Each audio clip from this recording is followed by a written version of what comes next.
Everyone, अस्सलाम वालेकुम, नमस्ते जी, सत श्री अकाल। I hope you all are doing great. मैं भी बिल्कुल ठीक हूँ, एकदम बढ़िया। गाइस, आज हम जो वीडियो पे रिएक्शन करने जा रहे हैं, ये वीडियो है न्यूज नेशन पर बागेश्वर धाम के पीताधीश्वर धीरेन्द्र कृष्ण शास्त्री का super exclusive interview. So guys, let's start the video. जल्दी से वॉच करते हैं इस इंटरव्यू को और सुनते हैं कि उन्होंने क्या कहा है। और ओरिजिनल वीडियो का लिंक नीचे डिस्क्रिप्शन में मिल जाएगा, तो आप वहां से ओरिजिनल वीडियो वॉच कर सकेंगे। मेरे चैनल पर अगर न्यू है तो जल्दी से सब्सक्राइब कर लें एंड बेल आइकन को ऑल नोटिफिकेशन पे प्रेस कर लीजिए ताकि सारे वीडियोस आपको मिलते रहें। So yes, let's start the video. और इस वक्त हम मौजूद हैं बागेश्वर धाम में। जी हाँ, वो बागेश्वर धाम जो इस वक्त सुर्खियों का केंद्र बना हुआ है, जहां से सवाल निकल रहे हैं सनातन वर्सेस साइंस के, जहां पर सनातन भी दो धड़ों में बढ़ता हुआ नजर आ रहा है। लेकिन इन तमाम सवालों और तमाम विवादों के बीच में हम पहुंच चुके हैं बागेश्वर धाम में। बागेश्वर धाम महाराज पंडित धीरेन्द्र कृष्ण शास्त्री जी से गुफ्तगू करने के लिए, बातचीत करने के लिए। और हर सवाल हमने उनसे कहा था कि भाई हम दिल्ली से आ रहे हैं आपके पास न्यूज नेशन की टीम, तो हर सवाल हम आपसे पूछेंगे और उसके लिए वो राजी हुए हैं। बागेश्वर धाम महाराज जी, आपका बहुत बहुत स्वागत है न्यूज नेशन श्री सीताराम। बहुत बहुत धन्यवाद पूरी टीम को, पूरे साधुवाद सभी दर्शकों को। मैं पुरानी बातें बाद में करूंगी क्योंकि गंगा में बहुत पानी बह चुका है, तो हम कुछ नई बातें करते हैं। पुरानी बातें बहुत हो गई, उन पर जो कुछ नया हुआ है उस पर बाद में बात होगी। तो पुरानी बातों से आगे ले जाऊं कि इन पुरानी बातों ने भले ही विवाद हो, लेकिन आपको बागेश्वर धाम मध्य प्रदेश, रायपुर, छत्तीसगढ़ से निकालकर दुनिया और देश के पटल पर एक अलग तरह से आपकी ख्याति हो रही है इस वक्त। और उस ख्याति को अगर मैं आपसे पूछूं आगे, आप किस तरह से उपयोग करना चाहते हैं? हमारी सदुपयोगता बागेश्वर धाम की ख्याति है, अपितु हमारी नहीं। और बागेश्वर धाम की महिमा विगत 3 पीढ़ियों से अनवरत है। दादा गुरु जी की, हाँ ऐसे कह सकते हैं, पहले संकुचित था, अब व्याप्त रूप में, व्यापक रूप में। तो सदुपयोगता निरंतर से रही सनातन सनातन सनातन, सिर्फ सनातन। हिंदू राष्ट्र और सनातन के अलावा कुछ नहीं। आप बार बार हिंदू राष्ट्र की बात करते हैं, ये सवाल हमारे जहन में आता है कि हिंदू राष्ट्र आप शुरुआत से, सिर्फ सनातन, जब आप आध्यात्म से जुड़े तब शुरुआत से आपके मन में था हिंदू राष्ट्र हमारे बनाना? जीवन में प्रारंभ हिंदू राष्ट्र हमारे जीवन में प्रारंभ से ही। ऐसा नहीं कि इतने सारे भक्त जुड़े, अनुयायी जुड़े, आपको अपनी ताकत लगी और आपने सोचा कि अब हिंदू राष्ट्र की मांग करते हैं? नहीं, हम समय के हिसाब से बदलने वालों में से नहीं है और समय पर जीवन में बैक होने वालों में से नहीं। हमारे जीवन अच्छा, प्रारंभ का क्या मतलब है? कमेंट में बताना। आई थिंक स्टार्ट से रहे हैं। हमें सामने सनातन की बात की, हमें सामने हिंदुत्व की बात की और हिंदू राष्ट्र की बात की। आपका एक बयान हाल में काफी चर्चा में रहा। आपने अपने दिव्य दरबार के बाद मीडिया से मुखातिब होते हुए बयान दिया था कि तुम मेरा साथ दो, मैं तुम्हें हिंदू राष्ट्र दूंगा। तो आपकी नजर में, पंडित धीरेन्द्र कृष्ण शास्त्री की नजर में, हिंदू राष्ट्र की परिभाषा क्या है? क्या है हिंदू राष्ट्र? हिंदू राष्ट्र का मतलब सामाजिक समरसता, हिंदुओं में एकता। ये जो जातिवाद के नाम पर बार बार भारत में, हिंदू इस देश में, भारत हिंदुस्तान में विचित्र स्थितियां बनती हैं, दंगे होते हैं, फसाद होते हैं, राजनीतिक रोटियां सेकी जाती हैं, बार बार कभी किसी को टारगेट, कभी किसी को टारगेट बनाया जाता है। हमारी दृष्टि में हिंदू राष्ट्र सामाजिक समरसता का राष्ट्र, जिसमें सभी पंथों को आजादी, जिसमें राम राज्य, ताकि भविष्य में रामचरितमानस पर कोई उंगली ना उठाए, रामचरितमानस की चौपाइयों पर कोई उंगली ना उठाए। हमारे इस देश की धड़कन भगवान राम, इनका अस्तित्व कोई ना मांगे। हमारा यह ध्येय है हिंदू। यानी मतलब हिंदुस्तान में रहना है तो राम राम ही कहना होगा और हिंदू धर्म को सर्वोपरि मानना होगा। बिल्कुल सर्वोपरि मानना होगा, है ही सर्वोपरि मानना। क्या सर्वोपरि आज भी है, कल भी था और रहेगा। नहीं, मुझे मेरा धर्म सर्वोपरि लग सकता है, ठीक है, मैं तो सनातनी हूँ, लेकिन हो सकता है हर एक को अपना धर्म सर्वोपरि लगता है। धर्म बाकी है ही नहीं, बाकी तो पंथ है। धर्म तो सिर्फ सनातन है। बाप बाप होता है, बेटा बेटा होता है। तो आप ये कह रहे हैं कि सभी धर्मों का बाप है हिंदू धर्म? बिल्कुल बेझिझक सनातन धर्म सबका आदि अनादि से है, उसी से सब प्रकट हुए। धर्म तो सिर्फ सनातन। और यही सोच मुस्लिम, ईसाई, सिख, जैन, वो अपने अपने धर्म के लोग अपने अपनी सोच रखते हैं ऐसी ही। बाकी धर्मों से हमारी कोई बुराई नहीं है, अपने धर्म के प्रति कट्टर, वो धर्म नहीं पंथ है। पहली बात तो अच्छा, आप ये कह रहे हैं। अच्छा, तो आपका ये कहना है कि हिंदू राष्ट्र क्या होगा, क्या बदल जाएगा हिंदुस्तान में? क्योंकि आप कह रहे हैं सामाजिक सामरसता आए। हिंदू राष्ट्र का मतलब भारत में मतलब वो तो अभी भी हमारा संविधान कहता है कि भाई सबको बराबरी का हक है, सारी चीजें बराबर मिले। ये जातिवाद पर लड़ाई क्यों? फिर ये जातिवाद पर गालियां क्यों? ये जातिवाद पर द्वंद्वता क्यों? ये जातिवाद पर राजनीति क्यों?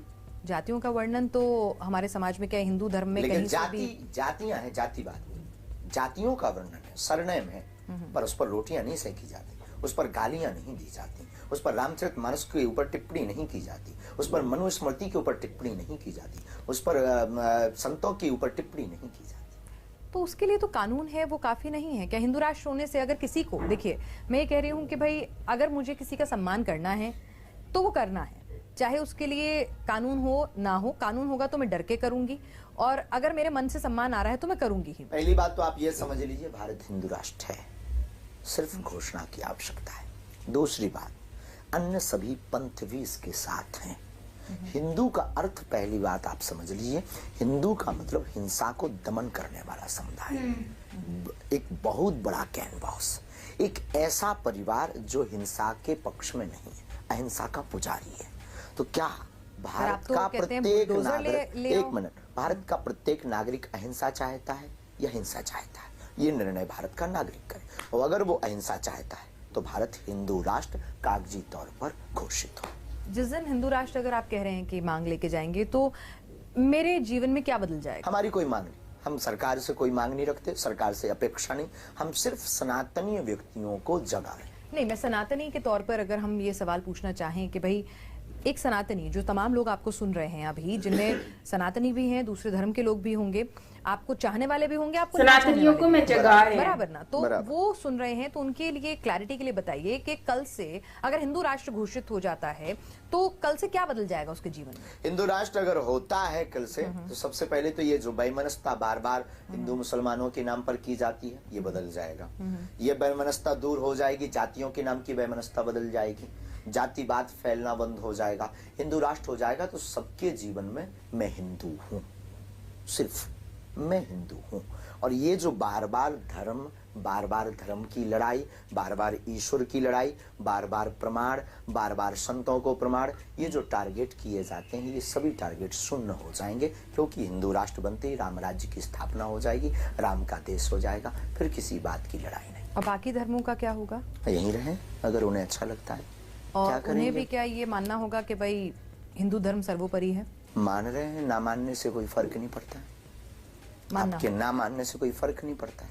अच्छा। आपके मानने या ना मानने से ईश्वरीय सत्ता पर कोई फर्क नहीं पड़ता है। एक व्यक्ति ना अगर आप नहीं मानते बागेश्वर धाम, तो क्या बागेश्वर धाम मिट गया? आपके करोड़ों लोग ऐसे हैं जो नहीं मानते, तो उनके ना मानने से क्या हनुमान जी नहीं है? वो तो अपनी लीला कर ही रहे हैं। तो आपके मानने से कोई फर्क नहीं पड़ता है, और फर्क पड़ेगा, किसी को पढ़े तो पढ़े, हमें लगता नहीं पड़ता है। और ज्यादा दिक्कत है तो फिर पासपोर्ट तैयार कर सकते हैं। सही बात है। मतलब वो देश छोड़ के चले जाए अगर दिक्कत आपको है, मतलब या तो ये माने कि भारत हिंदू राष्ट्र है, नहीं तो देश छोड़ के चले। अगर दिक्कत आपको लगती है तो छोड़ देना चाहिए। देखिए, अगर आपकी टीवी का चैनल किसी को देखना पसंद नहीं, देश छोड़ के चले जाए, तो मतलब आपको आपके चैनल से किसी को प्रॉब्लम है, तो आप क्या, आपको उसको क्या कब जवाब देंगे? आपके चैनल से किसी को प्रॉब्लम है कि हमें आपका चैनल बहुत बेकार लगता, तो क्या कहोगे कि मत देखो भाई? नहीं, हम ये कहेंगे कि आप बताइए, अपने सुझाव दीजिए, क्योंकि देखिए हमने खूब सुझाव मांगे हैं, हमने खूब सामाजिक गंगा जमनी की तहजीब दी है, पर बार बार वही टारगेट, बार बार वही श्रद्धा के कांड, बार बार रामचरितमानस पर टिप्पणी, बार बार राम जी की यात्रा पर टिप्पणी करने वाले तो हिंदू धर्म के लोग ही हैं।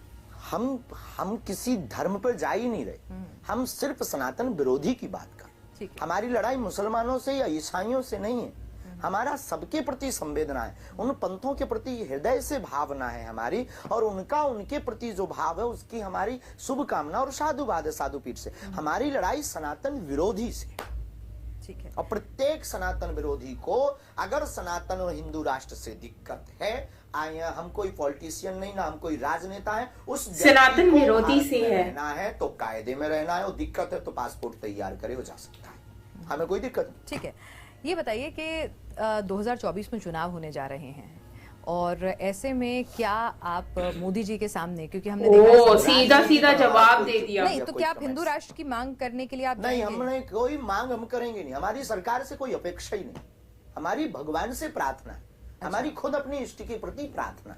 भारतीय नागरिक होने के नाते हमको बोलने का अधिकार है, हमने अपनी बात रख दी सरकार से, और आपकी टीवी को देखेगी तो भी सुनेगी। तो भारतीय नागरिक ऐसी कोई इच्छा नहीं है कि आप मोदी जी से मुलाकात करें या किसी राजनेता से मुलाकात करें और इस पर आप एक सहमति तैयार करें? बहुत उल्टे परे हैं, अच्छा। लोगों की धारणा अलग है कि हम वोट के लिए या फिर पॉलिटिक्स को मिलने के लिए या बहुत बड़ा कैनवास खड़ा करने के लिए ये बार बार बयान दे रहे, ये चिल्ला रहे, ये छोटी तुच्छ मानसिकता है। कोई मिले तो साधु के नाते स्वीकार है, कोई धाम पर आए तो साधु के नाते प्रेम, और कोई अगर मिले भी तो माननीय प्रधानमंत्री और गद्दी के प्रति हमारी शुभकामना, क्योंकि वो देश के राजा हैं। तो प्रधानमंत्री के प्रति हमारी सद्भावना, ईश्वर से कामना और शुभाशीष अपने प्रभु से इष्ट से प्रार्थना है। पर हमारा कोई औचित्य इस उद्देश्य से नहीं है कि ये मुद्दा लेकर के हम वहां जाएं, और हमारी कोई मांग नहीं, अपने इष्ट से प्रार्थना। अच्छा, आप अभी हाल फिलहाल के अंदर बागेश्वर धाम में संत समागम की बात हो रही है और उसको ये कहा जा रहा है कि आप अभी सभी संतों से मुलाकात करने के लिए देश भर में भ्रमण कर रहे थे, कि आपका शक्ति प्रदर्शन है वो एक तरह से। लोगों की भावनाएं बहुत विचित्र हैं। लोगों को अपना आइकॉन फिक्स करना है, उनके पास कुछ ना कुछ बात होनी चाहिए, नहीं तो उनको कौन सुनेगा। तो कई लोग आपको ये कहेंगे कि ये पॉलिटिक्स की बात बोल रहे हैं, कई लोग कहेंगे कि बहुत बड़ा राजनेता है, बहुत बड़ा गेम लीडर है, कोई बहुत बड़ी। अब कई लोगों के दिमाग में तो ये है कि इसके पीछे कोई प्लानिंग है, और सच ये है कि हम कोई प्लानिंग या प्री प्लानिंग से कभी जीते। हमारी जिंदगी बहुत एकदम स्पष्ट और साफ है और बेबाक है कि हम अपनी लाइफ में जो करते हैं ऑन द स्पॉट, किसी की सुनते नहीं, अपने इष्ट गुरु और माता पिता के अलावा। जी, तो चलिए, यानी कि ऐसा कोई आपका इरादा नहीं है, ये आपके तमाम लोग हैं। प्रदर्शन हम किसके लिए करेंगे, किनको बताएंगे? हमारा शक्ति प्रदर्शन हो चुका है, हो रहा है। प्रत्येक सनातनी, मतलब माँ बाप के अलावा किसी की सुनते नहीं है। हमें अपने सनातनियों पर पूर्ण भरोसा है। अभी जो तमाम विवाद, जो तमाम सवालात उठे, उसके बाद हमने देखा कि बागेश्वर धाम पर भक्तों की भीड़ जो है वो और ज्यादा बढ़ गई, तिगुनी चौगुनी हो गई। ऐसा तो नहीं कह सकते। जो तस्वीरें आई, जो सामने आई, पहले की तस्वीर ली नहीं गई। आप ये कह रहे हैं। चलिए हम ये कहें कि आपकी कथाओं में जब से वो भीड़ जो है देश भर में अगर ज्यादा से ज्यादा जुटने लग गई है, तो उसको उसके लिए तो आपको कोई दिक्कत नहीं होनी चाहिए। नहीं, हमें कोई दिक्कत नहीं है। देखिए, हमें किसी की तरक्की हो, उससे किसी को कोई दिक्कत नहीं होनी चाहिए। अगर किसी को है तो उसको हाजमा की गोली। सर्वे, हमने कहा ना, सर्वे भवन्तु सुखिनः सर्वे सन्तु निरामया, तो ये तो हिंदू धर्म की बात की है। मैं ये कहना चाहती हूँ कि अगर आप इतना बड़े पैमाने पर आपके भक्तों की संख्या देश में फैल रही है, तो अब आगे की योजना क्या है? बड़े बड़े आश्रम बनाना? कोई योजना नहीं, हम बहुत आश्रम बनाऊं, क्योंकि अभी आप रामदेव जी से और बालकृष्ण जी से मिले थे, तो उनका तो पूरा सेटअप है। हमारी औपचारिक भेंट, उनके प्रति सद्भावना है। योग कोई बिजनेस टिप्स लेने नहीं गए थे। योग ऋषि हैं, योग ऋषि, उन्होंने योग की परंपरा को जीवंत किया, हम उसको कैसे नकार दें? भारत को योग की तरफ, भोग से योग की तरफ कोई ऋषि ले गया है। हमारी औपचारिक, हमारी भावना है, हमारा प्रत्येक साधु से हमारा प्रेम, प्रत्येक साधु का आशीर्वाद हम पर है। और हम कोई औपचारिकता, हम कोई बहुत बड़ा बिजनेसमैन, हम कोई बहुत बड़ा मठ मंदिर, हम कोई बहुत बड़ा महंत, हम कोई बहुत बड़ा साधु, आई एम नॉट साधु। पहली बात तो हम कोई साधु नहीं है, कोई महंत नहीं है। और पीठाधीश्वर कोई लिख देता है, कोई कुछ बोल देता है, वो उसकी आस्था है, ना कि हमारी। I am only Dhirendra Krishna, हम केवल सनातन के पुजारी और बागेश्वर बालाजी के गुरु परंपरा के, ऋषि परंपरा के सेवक। तो हमारी औपचारिक भेंट थी। कोई हमारा पर्पस बिजनेस का, पर्पस हमारा पॉलिटिक्स का, पर्पस हमारा मठ मंदिर का, कि बहुत बड़ा मठ मंदिर बनाना है। यानी बागेश्वर धाम की जो बनाना होता तो आज क्यों बनाते? बहुत पहले बनाते, हजारों लाखों लोग बहुत पहले से जुड़े, और ऐसे ऐसे लोग जुड़े जो एक व्यक्ति ही सब कुछ कर सकता है। हमें इन सब की बहुत, मतलब यहाँ पर जैसे मैं एकदम बिल्कुल सब कुछ जैसे कहते हैं ना, जैसे चल रहा है वैसे ही देखेंगे। यहाँ पर आने वाले सालों में बड़े बड़े कमर्शियल पूरा इस तरह का आश्रम नहीं होंगे, कोई आके बना ले। अब यहाँ पर बहुत बिजनेस पॉइंट ऑफ व्यू हो रहा है, बाहर से कंपनियां आ रही, बाहर से लोग आ रहे हैं, तो वो होटल्स बना रहे हैं, वो डेवलपमेंट कर रहे हैं, सरकार भी डेवलपमेंट कर रही है, सरकार भी धर्मशाला बना रही है। बागेश्वर धाम के भक्तों के लिए भी टीन सेट बन रहा है, पर कोई ऐसा एक बहुत बड़ा वो नहीं होगा कि इसमें बहुत बड़ा आश्रम हो या बहुत बड़ा, ऐसी हमारी भावना नहीं। और बन जाए तो बुराई नहीं, और अगर आपको या किसी को उससे दिक्कत है तो अच्छा, नहीं, सवाल पूछना हमारा काम है, तो हम तो पूछ रहे हैं। अभी हमारी कोई ऐसी भावना नहीं, और बन जाए तो दिक्कत नहीं। भावना कभी भी चेंज हो सकती है। हाँ बिल्कुल, मन में कभी भी कुछ भी विचार आ सकता है। हवा है, हवा और वायु, और हवा युवा का उल्टा होता है वायु, और वो तो कभी भी प्रवाहित हो सकता है। और अगर आप बनवाओ तो I accepted my dear sister. Okay ji, हम पे भी इतनी कृपा बरसे कि मतलब हम बनवाने लायक हों। खैर, मैं आपसे एक और सवाल पूछना चाहती हूँ कि जो सवाल हमारे दर्शकों ने जब तमाम जैसे खबरें चली, आपका पिछला इंटरव्यू चला, तो क्या स्टाइल है बात करने हैं, वो भी मैं आपसे जानना चाहती हूँ कि आपने कहा कि मैं सिर्फ धीरेन्द्र शास्त्री हूँ, है ना, तो लेकिन आप ये बागेश्वर धाम की पीठ जो है, इसके उत्तराधिकारी कैसे बने? ये किस तरह से आपके मन में अध्यात्म की तरफ, क्योंकि आपका, मैं पढ़ रही थी, मुझे दुरुस्त कीजिएगा गलत हूं तो, क्योंकि जो भी जानकारी जो हम वेबसाइट से और जुटा पाए हैं तो उसमें ये था कि आप 8वीं तक जैसे स्कूल जाते थे, पर स्कूल से आप तुरंत निकल जाते थे अपने दादा गुरु के पास और उनके सानिध्य में आप ज्यादा रहा करते थे और आपने बहुत कम उम्र में धोती कुर्ता पहनना शुरू कर दिया था। तो कुछ बताएंगे कि कैसे आप हमारी जीवन की प्रारंभिक यात्रा अध्यात्म से हुई और गुरु चरणों से हुई, दादा गुरु जी के चरणों से। ये आश्रम जो बागेश्वर धाम है, अक्खड़ और फक्कड़ है, परंतु यह आश्रम पूज्यपाद दादा गुरु सन्यासी बाबा 3 पीढ़ियों से दरबार लग रहा है। स्वयंभू हनुमान जी हैं। पहले सन्यासी बाबा पर कृपा हुई, 5 बार उनको बालाजी के प्रत्यक्ष दर्शन हुए, ऐसा दादा गुरु जी ने बताया। फिर दादा गुरु जी ने दरबार लगाया, उन पर भी कृपा हुई। कहते हैं कि उनको भी श्री हनुमान जी का साक्षात्कार हुआ और उन्होंने 10-11 वर्ष की अवस्था में हमको जो है यहाँ सेवा में लगा दिया। फिर लगातार अनवरत सेवा में 11 वर्ष की अवस्था से हम यहाँ हैं। बीच बीच में कथाओं में जाते रहे, पढ़ाई भी की, अध्ययन भी किया, पर ज़्यादा मन हमारा दादा गुरु के चरणों में, बालाजी के चरणों में, अध्यात्म के प्रति, सत्यनारायण कथा वाचना। अभाव का जीवन था हमारा, अभाव के जीवन में सत्यनारायण करना और पुरोहित्र कर्म करना जो हमारी परंपरा में था, उसका हम निर्वाहन करके अपनी जीविका चलाते थे और ईश्वर का भजन करते थे। मैं पढ़ रही थी कहीं, देखिए जो जानकारी मुझे उपलब्ध है नेट पे, मैं वही आपसे साझा कर रही हूँ, अगर गलत हूँ तो आप उसे दुरुस्त कीजिएगा, कि आपके परिवार ने वो जीवन भी बिताया है जब आपके पास 2 वक्त का भोजन नहीं होता था। ये कोई बड़ी बात आज आप हजारों भक्तों को अपने धाम की रसोई से उनका पेट भरते हैं सुबह शाम। पहली बात तो हम भरते नहीं हैं, क्योंकि हम कोई बिजनेसमैन नहीं हैं। हमारे पास जो दे जाता है हम प्रेम पूर्वक उसको खुले हाथों से बांट देते हैं। हमारे जीवन की एक बहुत अच्छी आदत है और जो काश सबके अंदर होनी चाहिए, हम अपनी जेब में रुपया नहीं रखते। अच्छा।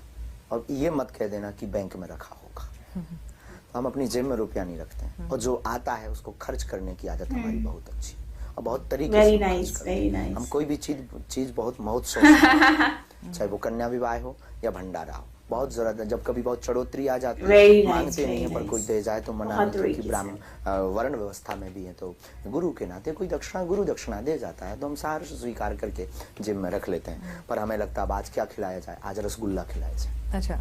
मौज हमें खिलाने में बहुत आता।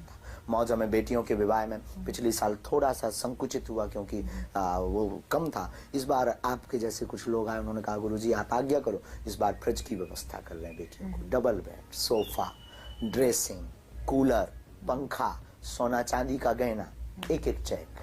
अच्छा। हाँ, तो हमारी जिंदगी में ये सूत्र बहुत अच्छा है। तो अभाव की जिंदगी रही, लेकिन आज भी हम अभाव में जीते हैं, उसमें हमें बहुत मजा आता है, क्योंकि प्रभाव में हम बहुत ज्यादा रस नहीं ले पाते हैं, पर कर्तव्य का जीवन जीना में बहुत अच्छा। अच्छा, ये बताइए कि आपकी माताजी आज आई थी जब हम लोग देख रहे थे, और यहाँ पर तस्वीर भी हम देख रहे हैं, तो जब आप सबके लिए यहाँ पे वीडियो हमारी एंड होती है गाइस। आज का वीडियो बहुत ही ज़्यादा इंटरेस्टिंग और बहुत ही ज़्यादा ज़बरदस्त और एक हार्ट टचिंग, एक मोटिवेशनल वीडियो, जिसमें एक इंटरव्यू जो कि बाबा बागेश्वर धाम के जो शास्त्री साहब हैं उनके बारे में आज हमने जाना। कुछ उनकी बहुत ही ज़बरदस्त इंटरव्यू के बारे में, उनसे रिलेटेड बहुत कुछ। सो गाइज, इसमें जो मेन चीज़ मैं जानती हूँ, गुरु जी जो हैं ये एक आम इंसान नहीं है। वो खुद को कहते हैं कि मैं एक साधु नहीं हूँ, मैं एक सिंपल और आदमी इंसान हूँ, बट मुझे लगता है कि वो एक आम इंसान नहीं हो सकते जो हर किसी के लिए कुछ ना कुछ करना चाहते हैं और वो कर रहे हैं अपनी लाइफ में। सबसे पहले तो मैं इनकी पर्सनालिटी के बारे में बोलूँगी कि 0% इनमें एटीट्यूड नज़र आता है मुझे, जो कि बहुत अच्छी बात है। इनके लिए मेरे दिल में रिस्पेक्ट भी बहुत बहुत बहुत ज़्यादा बढ़ जाती है जब ये इस तरह की बात करते हैं। उसके बाद फिर दूसरे पॉलिटिक्स जो हैं, मैं उनकी बात करना चाहूँगी कि ये दूसरे बाबाओं की तरह नहीं है जो पॉलिटिक्स के पीछे पीछे भागे और कभी भी उनके साथ जुड़ने की कोशिश नहीं करते, उनसे खुद को रिलेट नहीं करते। ये बात मुझे इनकी बातों में मुझे बहुत ज़्यादा अच्छी लगी है। और उसके साथ साथ गरीब लड़कियां जो हैं उनकी बहुत ज़्यादा हेल्प करते हैं, जैसे उनकी शादी करवाना, उनके लिए कुछ ना कुछ करना। मतलब ये इतनी कम एज में इतना बड़ा सोचना एक बहुत बड़ी बात है। जो कि मैं मानती ही नहीं हूं कि कोई आम इंसान ये कर सकता है। He is not normal person, मतलब हमारी तरह के लोग नहीं है। ये वाकई में कुछ डिफरेंट है, ये डाउन टू अर्थ है, ये भगवान कह सकते हैं, ईश्वर कह सकते हैं, खुदा, अल्लाह, बस उनका रूप है। उसके बाद फिर जो है वो पैसों से इनको कोई लेना देना नहीं है। मतलब लाइक बहुत सारे लोगों को मैंने देखा है कि वो पैसे अपनी जेब में डालते हैं, उनको जो पैसे होते हैं वो पॉकेट में डाल के खुद को कुछ ना कुछ शो करने की कोशिश करते हैं। बट आई थिंक कि ये एक ऐसे बाबा है जो कि बिल्कुल डिफरेंट और बहुत अच्छे, जो दूसरों की हेल्प करना जानते हैं, दूसरों के लिए मदद करते हैं और पैसों को अपनी पॉकेट में रखने के बजाय उसको दूसरों की हेल्प के लिए यूज करते हैं, विच इज वेरी नाइस। उसके बाद फिर यहाँ पर बात कर रहे हैं बहुत ही ज्यादा ब्रेवली ही स्पीकिंग, मतलब सच्चाई उनके मुंह से निकलती है हमेशा। जैसे राष्ट्र की बात हुई, हिंदू राष्ट्र की, तो उन्होंने क्या कहा कि अगर कोई किसी को सनातन धर्म से इशू है, so passport is ready, you can go, you can leave the country. Simple सी बात है कि वो सारा कह रहे हैं कि भाई अगर रहना है तो रहो, तमीज से नहीं रहना तो आप लोग जा सकते हो, इसमें हमें कोई मसला नहीं है। सो गाइज ओवरऑल अच्छा था इंटरव्यू बहुत ज्यादा, और स्पेशली उनकी एक जो सोच है हिंदू और हिंदू राज्य के लिए, आई थिंक कि हिंदुस्तान के लिए, जो कि एक बहुत ही अच्छी सोच है। हिंदुस्तान के बारे में सोचना, हिंदू लोगों के लिए सोचना, जो कि एक बहुत अच्छी बात है। उनके सपोर्ट में बात करना और सबसे डायरेक्टली आके बात करना, और आई थिंक ये चीजें उनको लोगों के बीच में और ज्यादा स्प्रेड कर रही है। ऑडियंस पहले से ज्यादा उनकी तरफ आ रही है, उनको इंटरेक्ट कर रही है, बिकॉज जाहिर सी बात है। और इनमें एक मुझे जो है ना जो पावर है वो मुझे बहुत अच्छी लगी है, जो कि एक डिफरेंट पावर है, जो कि हर आदमी में नहीं होती है। वो एक गॉड की तरफ से इनको पावर मिली है, जो कि इनमें कॉन्फिडेंस लेवल देख लें आप, और फिर इनमें एक ऐसी पावर है जो लोगों को जज कर सकती है, लोगों को समझ सकती है, और ये लोगों की पेन को समझ सकते हैं। सो मुझे इनका इंटरव्यू बहुत अच्छा लगा, बहुत अच्छे से इन्होंने बात किया, और अपनी फैमिली को इन्होंने बहुत ज़्यादा सफ़र किया। जाहिर सी बात है इनको बहुत सारी प्रॉब्लम भी फेस करने को मिली, बट कोई बात नहीं, लेकिन आज ही इज़ लेजेंड। तो गाइज मुझे इनका इंटरव्यू बहुत अच्छा लगा। आई होप कि आप लोगों को भी अच्छा लगा होगा। अगर आपको भी और कोई वीडियोस पे सजेशंस देनी हो तो प्लीज़ ज़रूर शेयर कीजिए नीचे कमेंट सेक्शन में, मैं आप लोगों की राय जानना चाहूँगी। बाकी मिलता है नेक्स्ट वीडियो के साथ। Lots of love, till then take care, bye bye.